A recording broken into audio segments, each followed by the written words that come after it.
Welcome to Coruzant Technologies, home of the Digital Executive Podcast.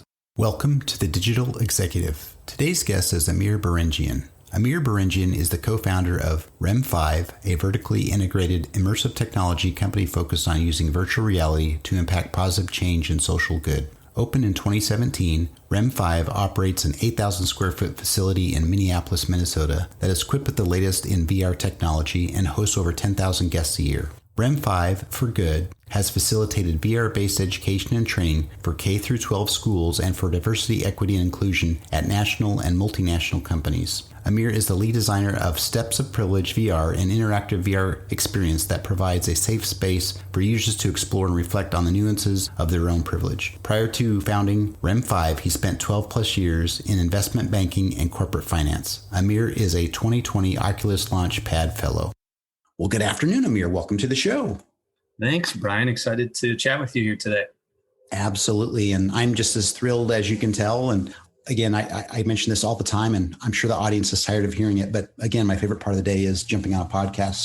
So let's jump into the questions, Amir. You've got quite the career in mergers and acquisition as a director, a board member, and now you're the co-founder at REM5 Virtual Reality Lab, or VR Lab. Could you share with our audience the secret to your career growth and what inspires you? It's a good question, and if there was a secret, nobody's told it to me yet. So unfortunately, I don't have the secret. But for me, I'd have to say it's really just staying curious and kind of having the.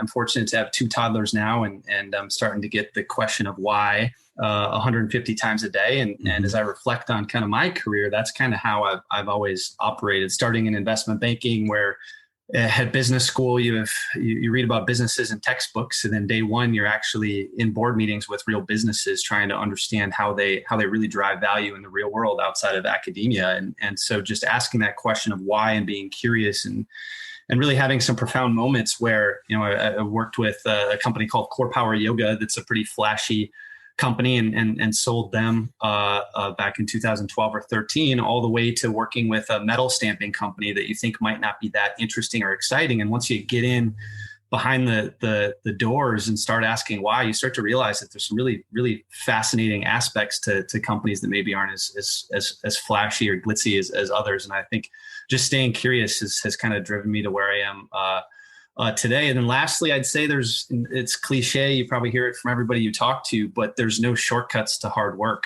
You gotta grind it out at the end of the day. Absolutely. I think we've all been there. We're all either been an entrepreneur one time in our life or currently are. So we certainly appreciate your insights to where you are today and where you came from. So thank you.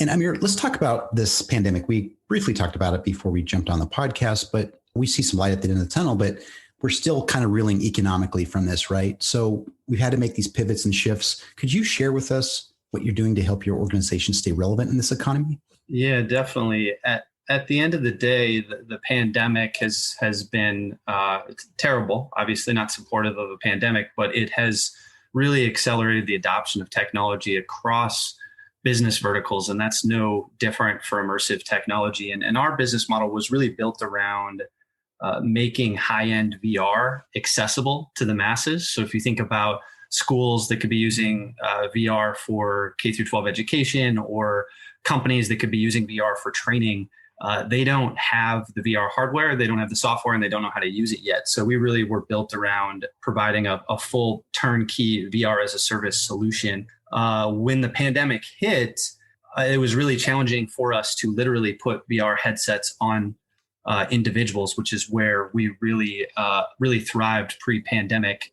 So longer term, we hope to go back to that same business model, and we're seeing more interest than we ever have in our company history to do that type of work. But day one in the pandemic, when we were kind of taken out at the knees, we needed to focus on a more accessible technology where we could still fulfill our mission of using immersive technology. And we landed on a technology called WebXR, which is open source tech.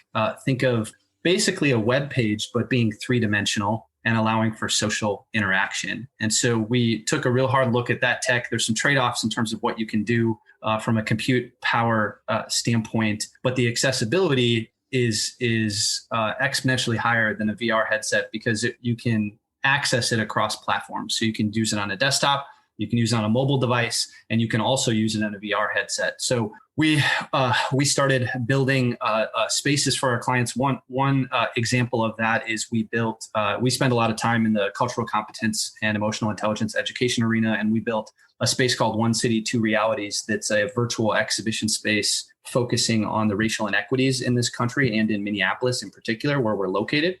And we deployed that with nonprofits, schools, corporations from Target to General Mills to really give their employees another resource for that important information that's not just another Zoom or PowerPoint.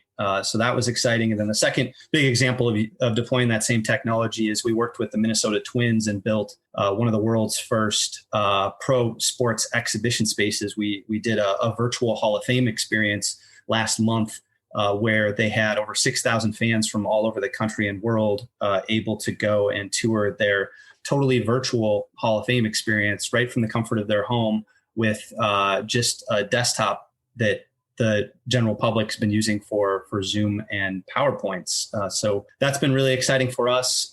We hope to get back to high-end, fully dynamic VR in headset. But in the meantime, we've been able to find some success with WebXR.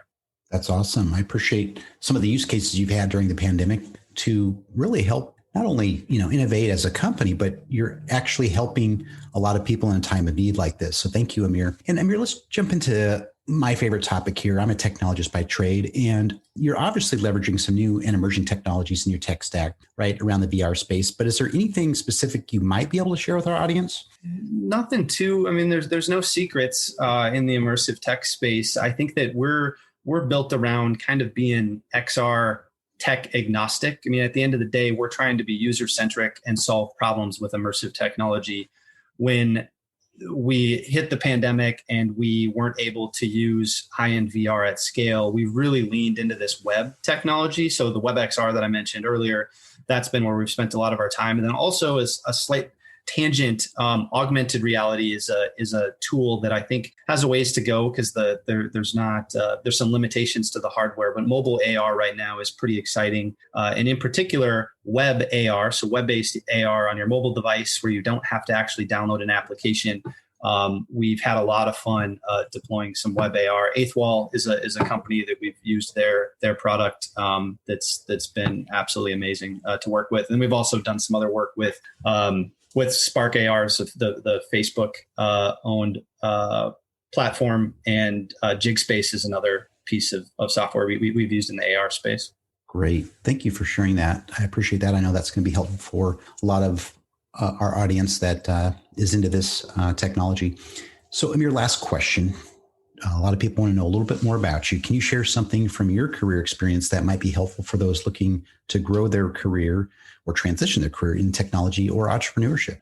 Yeah, that's a big question. I would say on entrepreneurship, another cliche answer coming at you, but you really got to be passionate about what you're doing and what your mission is. There's no shortcuts like we were talking about earlier, and you're going to get knocked down and have to take left turns and right turns. And one day a pandemic might come and force you to pivot. So you got to be really passionate about what you're doing. And then on the tech side, my background's in investment banking. I sold companies and worked shoulder to shoulder with entrepreneurs for more than a decade and had a blast doing that. But I didn't have any background in technology in particular. And as I looked at the immersive tech space, my thesis was you had a lot of really, really bright people in the tech space creating really, really exciting technology, but they weren't really focused on, are we solving problems for the end users? And can we provide low friction, high value experiences? And so from an outsider looking in, that's the kind of why I kept asking myself. And